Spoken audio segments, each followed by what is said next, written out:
ज्येष्ठ पूर्णिमा का व्रत सौभाग्यवती महिलाएं करती है, जिनको अखंड सौभाग्यवती का वरदान प्राप्त होता है।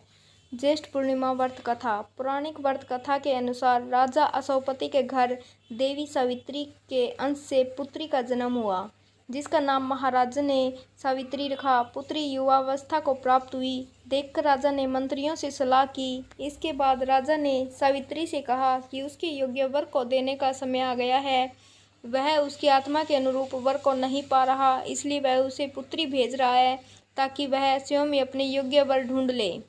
पिता की आज्ञा पाकर सावित्री निकल पड़ी और फिर एक दिन उसने सत्यवान को देखा और मन ही मन उसे वर चुन लिया। जब उसने देवर्षि नारद जी को यह बात पता चली, तब ऋषि नारद सावित्री के पास आए और कहने लगे कि उसका पति अल्पायु है, वह कोई दूसरा वर देख ले। पर सावित्री ने कहा कि वह एक हिंदू नारी है, इसलिए वह पति को एक बार ही चुनती है।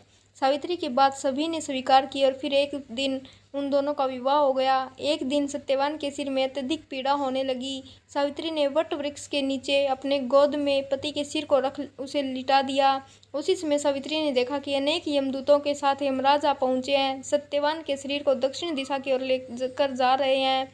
यह देख सावित्री भी यमराज के पीछे पीछे चल देती है। उन्हें आता देख यमराज ने कहा कि पृथ्वी तक ही अपनी पत्नी का साथ देती है, अब उसे वापस लौट जाना चाहिए। उनकी इस बात पर सावित्री ने कहा कि जहाँ उसके पति रहेंगे उसे उनके साथ रहना है, यही उसका पत्नी धर्म है।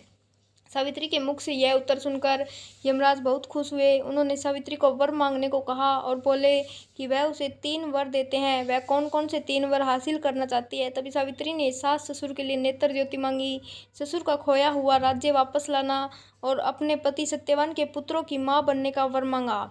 सावित्री के यह तीनों वरदान सुनने के बाद यमराज ने उसे आशीर्वाद दिया और कहा कि ऐसा ही होगा। सावित्री ने अपनी बुद्धिमत्ता से यमराज को उलझा लिया। पति के बिना पुत्रवती होना जितना असंभव था, उतना ही यमराज का अपने वचन से मुख फेरना। अंततः उसे सत्यवान के प्राण वापस करने पड़े।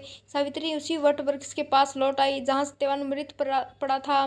सत्यवान के मृत शरीर में फिर से संचार हुआ। इस प्रकार सावित्री ने अपने पतिव्रता व्रत के प्रभाव से न केवल अपने पति को उन्हें जीवित करवाया, बल्कि सास ससुर को नेत्र ज्योति प्रदान करते हुए उनके ससुर को खोया राज्य फिर दिलवाया। सावित्री के पतिव्रता धर्म की कथा का सार यह है कि स्त्री अपने पति को सभी दुख और कष्टों से दूर रखने में समर्थ होती है।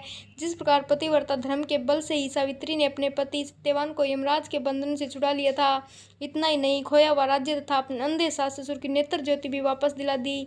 कथा की समाप्ति के उपरांत अपने पति को रोली और अक्षत लगाकर चरण स्पर्श किए जाते हैं। इसके बाद प्रसाद वितरण किया जाता है। वट वृक्ष का पूजा अर्चन और ज्येष्ठ पूर्णिमा व्रत करने से सौभाग्यवती महिलाओं की सभी मनोकामनाएं पूर्ण होती है और उनका सौभाग्य अखंड रहता है।